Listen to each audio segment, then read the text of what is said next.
Hello and welcome to In Brandon. Today we're here with the folks from Samaritan House and we're going to talk about the coldest night of the year. And with me is Thea Dennis, the Executive Director, and Carmen Perret-Smith. And you're the Executive Administrator and the Event Coordinator. Correct. Welcome today. Thanks for having us. All right, so what is coldest night of the year? Well, Coldest Night of the Year is a fun walk that we're doing in support of Samaritan House. It's actually part of a national program. There's 92 locations across Canada that are taking part on February 20th to walk for their local charity. And we are the charity in Brandon who has picked up the flag for Coldest Night of the Year here. And it's our second year actually running it here in Brandon, and we're happy to be a part of it.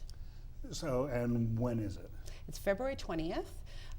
The walk actually takes place between 5 and 8 o'clock in the evening. There's 3 different distances that you can choose to walk, a 2, a 5, or a 10-kilometer walk.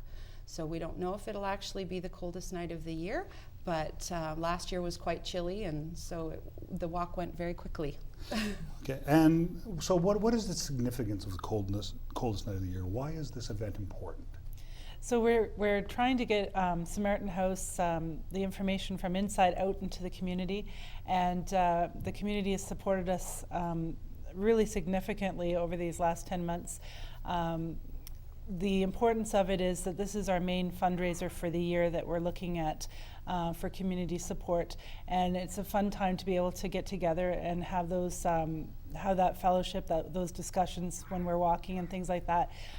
So it's really important to cover our costs for Samaritan House, the operations piece, purchasing food if we need to, keeping the heat, water, and lights on in the building and things like that. So it's a way for the community to get involved with partnering for feeding the homeless in Brandon.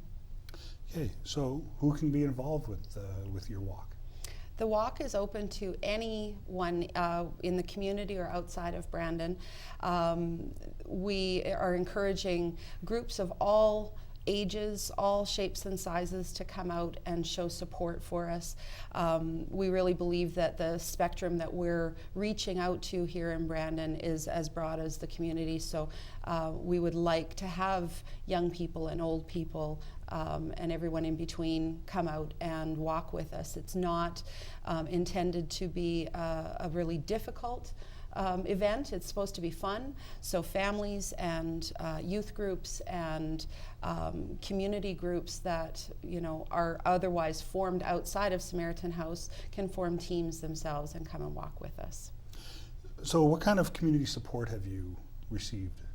It's been really good, actually. I think we're up to 15 partners or team leaders already. 16 team leaders, and then they have all their groups that are with them. So we're a third of the way to our target to getting there. So it's been really good. But getting the word out to everyone is really important. So that's why we're here today.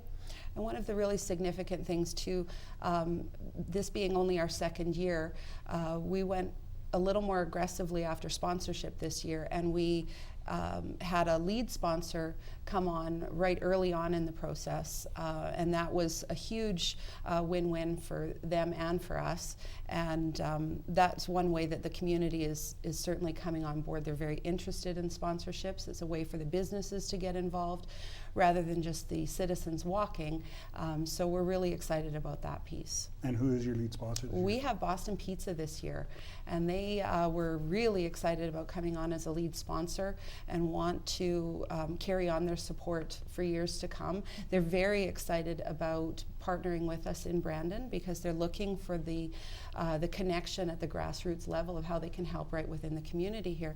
So we've had just some fantastic meetings with the Boston Pizza management, and we're excited about their support for our event and excited to sort of work with them where this may go in the future. So you'll see them front and center on Coldest Night of the Year. That's good. So how do people become involved? Now, I noticed you said you're a third of your way to the goal, but how now?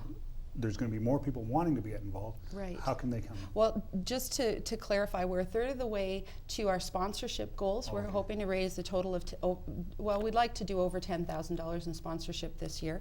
And as far as teams are concerned, our goal was for team numbers to be at the 20 mark, so we'd like 20 teams, 6 to 8 walkers per team. So you can do the math on that. It would be 120 plus walkers, which would be fantastic. And they can get involved with this by either signing up a team themselves. We're looking for at least 4 more teams to hit our mark this year. And those can just be family groups, or they can be community groups, or whoever you feel is your sphere of influence. You know, sign up as a team captain, and then recruit some of your friends, 6 to 8 friends on your team. You get to spend a couple of hours together. You get to eat some food, collect some pledges. Each team walker then would go out and collect pledges.